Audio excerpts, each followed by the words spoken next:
Hello everyone, it's Laffy Traffy. So, if some of you may have noticed, I hit 100 subscribers with chapter 1010 of One Piece. It was a banger chapter, so I don't blame you guys for blowing up about it. But it was really cool, and I mean it's a small step, but it means a lot to me, so I wanted to make a little special. Not a big thing, but I wanted to just go over my top 10 characters. Top 10 favorite characters, not strongest, not most important, just my personal favorite. And I went back and forth a lot with these. So yeah, here's my tentative list of top 10 characters. If it's your first time here and you haven't yet, feel free to subscribe if you like this video. Check out my other stuff. I'm also watching Attack on Titan right now. It's pretty cool. I'm on season 2, slowly but surely getting there. And I also do weekly chapter reactions, but it's a break this week, so I thought I'd fill in the gap with a special video, and then I might do a Conquerors hockey video on Sunday, maybe. Don't hold me to that. I also stream on Twitch and Twitter, so links are below if you want to follow me there. And with that all out of the way, let's get on to my top 10 favorite characters of One Piece. Also, as a warning, this will contain current manga spoilers, so if you're not caught up to even chapter 1010, I suggest clicking off, catching up, and then coming back. Starting with number 10, Corazon, or Don Quixote Rocinante. As the savior and caretaker of law, I absolutely adore Corazon, and his selflessness and love completely turned Law's life entirely around. He sacrificed his marine loyalty, his undercover mission to take down his brother Doflamingo, and in the end he even sacrificed his life to ensure Law would live a long and fulfilling life free from Doflamingo's clutches and the white lead disease. He was such a pure and kind-hearted person, and to see such a dichotomy between him and Doflamingo was very interesting. So much that I'm also going to tie my number 9 favorite character, Doflamingo, with this little discussion, because looking at their backstory, the two brothers went through the same trials and torture and challenges growing up, but their reactions to it were vastly different. A clear example of nature versus nurture, Doflamingo's nature as a celestial dragon never quite left him, and he was unable to adapt to a normal life. He was consumed by the need for control and dominance and power that he even killed his own father for taking all of that away from him. Corazon, on the other hand, was just kind of swept up in all of that tragedy because he was a lot younger, so he didn't really experience it as thoroughly as Doflamingo, you could say, but luckily he was taken in by Sengoku and the Marines, who showed him care and safety. If Corazon might have been raised by Doflamingo, with Treble and the rest, I don't know if he would have ended up the same. But that's the reason that Corazon set out to try to take down Doflamingo, because he knew his brother was insane, and he had to put a stop to it. So he went undercover, that's where he met Law, and the rest is history. But moving on now to just Doflamingo, he was raised by Treble and company, and they taught him that he was a god. This child was raised in all the wrong ways, and what do you end up with? You end up with an insane, psychotic flamingo. The heavenly demon, Don Quixote Doflamingo, whose entire purpose is pure control and chaos at the same time, and just ruining people's lives. How, you say, is he one of my favorite characters if he's such a terrible person? Because he does it so well. His charisma and confidence makes him a perfect villain.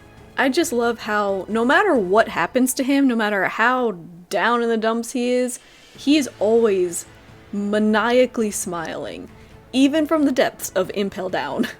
I don't know who decided that giving him a newspaper was a good idea, like he's supposed to be in isolation, but he's having the fucking time of his life down there. He also had a very interesting conversation with Magellan about certain powerful assassins going after him because he knows the secret in Marijois, and they want him dead. So, I'm not sure what will come of that, but I'm excited to see. Now, number 8.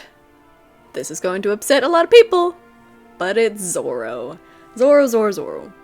Roanoa Zoro. Or Waranoa Zoro. I can't say that. It's just personal preference. I absolutely loved Zoro pre-time skip because he was a lot more carefree and hilarious, and he still kept Luffy in line as a first mate should. However, post-time skip, there's just something missing from Zoro. And let me clarify, the current battle on Onigashima on the rooftop, Zoro has gained so many cool points in my book. He's amazing, and especially after this last chapter, it is clear that he is going to be one of the strongest characters in One Piece by the end game. No doubt. You know, on paper, the things he does is good. He helps Luffy become a better captain. Like he mentioned on Punk Hazard, it's the new world, they have to take things seriously. But I feel like now he's too serious. He's more stoic, and he doesn't have... I mean, he has moments, but his backstory is pretty good, and maybe we'll see more with his connection to Wano, and, you know, the whole swords thing is really interesting. It gives him uniqueness to his character. There's just... I feel like there's not depth. Sorry, I obviously really love Zoro. There are tons of really cool characters that he beat in making this list, so I love him. There's just something that doesn't quite do it for me. Wano is changing that though, and I think Zoro will definitely change the ranking that he's in by the end. But that's Zoro. Number 7. Porcus D Ace. Is such a tragedy. And yes, I'll say it. I'm not over it. His entire life was just him trying to find a reason for having been born. How sad is that for a 10-year-old? Having Roger, the king of the pirates, as a father really messed him up as a kid, and he got to experience the different views of Roger from the common folk who, you know, as a regular citizen of One Piece, you don't like Roger. He was a bad guy who started the pirate era, all bad things. But Ace didn't know any better than that. He thought that that was just the world's outlook on him, and so he despised his father. And it wasn't until his 2 sworn brothers really came into his life fully that he felt like growing up and becoming a stronger person and more reliable and just a better person for especially Luffy in particular as the youngest brother. It really drew him out of those dark times. He then grew up and became a pirate captain on his own, which you can read the Ace novels to see what that was like. That's pretty cool. And eventually a top commander on the Whitebeard pirates, Roger's rival. And even with his insecurities and bitterness about his own father, he still became just like him. A lot of people think that Ace's death was stupid or he was stupid for doing it, but if you really dissect his character, you know, since childhood, you would see the reasons behind all the things that he does.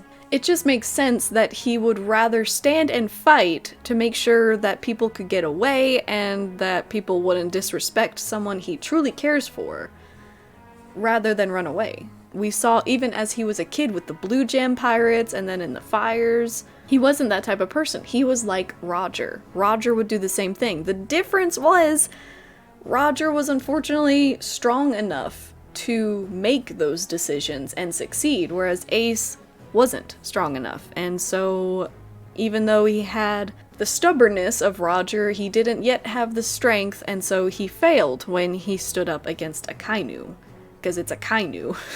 And the fact that he died saving Luffy makes his character traits hit so much harder, and it just proves how big of a character that Ace is even in the current story, because they are still talking about him.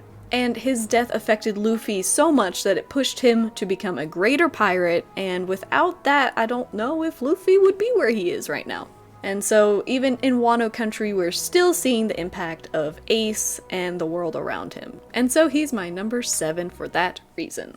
Number 6 is Sanji. Vinsmoke Sanji. This is going to be an even further upset because, yep, I like Sanji better than Zoro. It's true. It's here. I love them both, but since Whole Cake Island, Sanji has just had so much depth added to his character as we see his upbringing and the life that he went through. A lot of his character traits make sense because we've seen what he's gone through. Throughout his whole challenging childhood, he still stuck with his dreams though, of cooking and finding the all blue. And as I mentioned with Zoro and basically every Straw Hat, I liked them personality-wise a lot more pre-time skip, and Sanji's no different. I loved how he would go off on his own and solve problems and think 3 steps ahead. He was just such a tactical player that added a lot to the Straw Hats against whoever they were fighting. And now he's mostly used as a gag character. Fishman Island, we don't talk about Fishman Island. You know, I just personally don't enjoy this whole chivalry and white knight syndrome, but at his core he has a lot of really good values and his heart is in the right place and he has just a lot of depth. I'm especially excited to see where he ends up in Onigashima in the war and where he will find his place.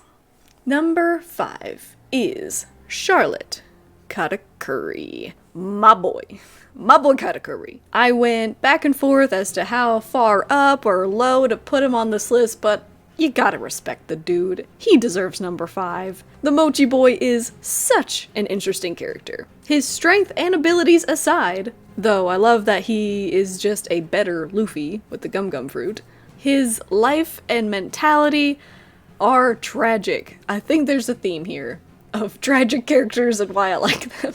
He just wants to protect his siblings and be the best older brother, no, the perfect older brother that he can be for them. He lost a big part of himself in the process though, and to see his kind of childlike nature come out slowly in his fight with Luffy was perfect. Luffy brought out all the things that Katakuri wished he could have been, carefree. Luffy challenged him at his core principles and opened his eyes up so much that in the end he let Luffy win, even with everything on the line. I hope we see this Mochi Boy again soon. Number 4 is Sabo. Sabo, I believe, is a character that completely saved Luffy when he was reintroduced and didn't die.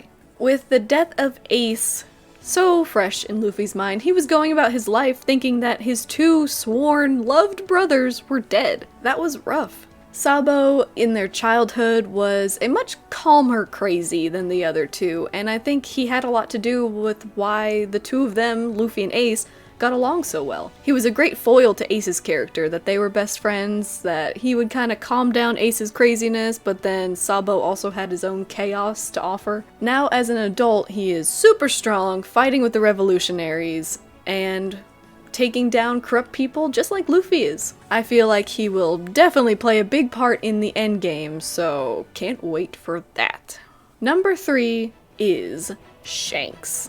God, I've been getting so sentimental with these characters the last few times, but fuck it. This is just red-haired Shanks. Red-haired motherfucking Shanks.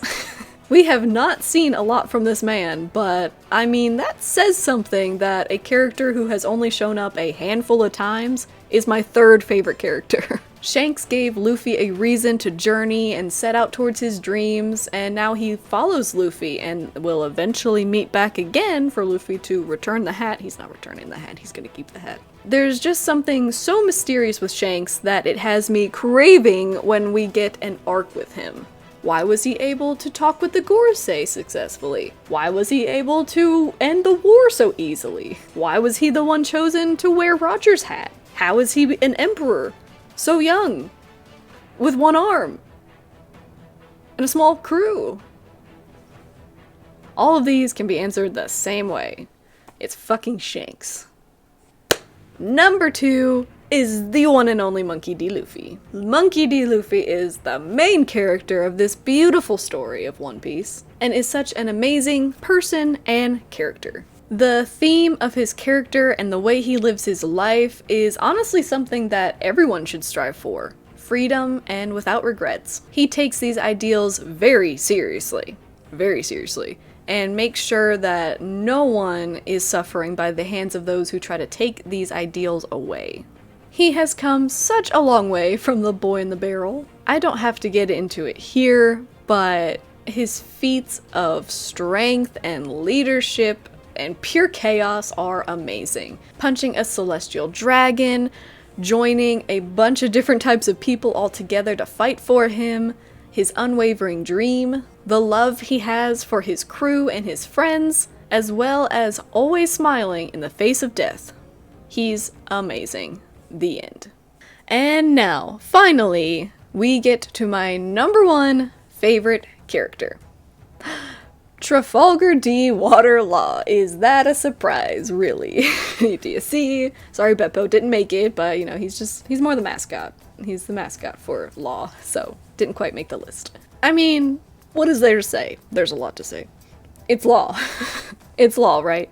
Keep in mind, Law and Luffy are very closely tied to my favorite character. I mean, they're both my favorite character, but if I had to choose, it would be Law. Simply because he's not the main cast of the Straw Hats, that I get a little bit more excited when he's featured. On the other hand, Law has basically been part of the main storyline since Punk Hazard, so he's very much a main character. Law has done so much to push the Straw Hats forward in their journey and lead them to becoming great pirates on Dressrosa, and now with Wano. It was Law's idea to go after Kaido. So, Samurai, you're welcome. And I don't have to go into every single feat that this man has accomplished with his devil fruit or planning, but I mean, slicing Virgo, his fight against Doflamingo, and now even on the rooftop with Kaido. Hopefully he stays there. They're all amazing, but I also really like the depth of his character. He's a very analytical and planning type, much to his dismay when dealing with the Straw Hats, but he also has a softer side that comes out especially when he talks about Corazon and even getting caught up in the Straw Hats' antics. But with Corazon, his whole aesthetic revolves around honoring Corazon, which, let me emphasize, his aesthetic. His goals are really interesting too. They stand out because unlike Kid and Luffy, I don't know if he's particularly after the One Piece, but he's certainly after the meaning of the Will of D, which leads to his backstory. After such a tragic backstory tied with like Nico, Robin, and Brook probably wins in darkest, worst backstory, but him and Robin have very similar backstories where the corruption of the world government completely ruined their lives and killed everyone they knew. So great. He basically became a nihilist in search of destruction because he was living such a short life. But the Will of D was the catalyst in which Corazon took a special interest in him and took him aside and tried to save him from Doflamingo. It wasn't the reason towards the end because, as Sengoku pointed out, you can't try to give reasons for a parent's love. But now he is setting out to find the meaning of the Will of D and just wants to cause a storm, as Corazon predicted. I hope he remains in the main story until the end so that he and Nico Robin can talk about the Will of D, and then he will finally have his answer. There were a lot of theories about him dying in Wano, so please, no dying here. No dying. But that wraps it up. He is my number one favorite character, but that probably wasn't a big surprise if you've watched my previous things. And just to shout out some honorable mentions, Yamato, which is crazy because they just showed up in Wano, but Yamato was on there, Kid is on there, Beppo was, on there. Marco, he was probably number 11, and depending on my mood, he would have been on the list for sure, because I love Marco. Robin, for sure, best girl, come on. Maybe I'll do a top 10 best girl videos. Get me to 1,000 subscribers and I'll give a top 10 best girls. But anyway, if you made it this far, feel free to subscribe and like the video and comment below what you thought. Which characters do we share in our top 10s? How do they differ? It's really great to see people's differing opinions there, so let me know. Again, check out some of my other series. I have Attack on Titan and a manga versus anime series for the One Piece where I'm reading the manga for the first time because I was anime only. So check that out if you're interested. But nevertheless, that concludes this 100 subscriber special. I know, crazy. So again, and as always, have a great day, follow your dreams, and check me next time. Bye!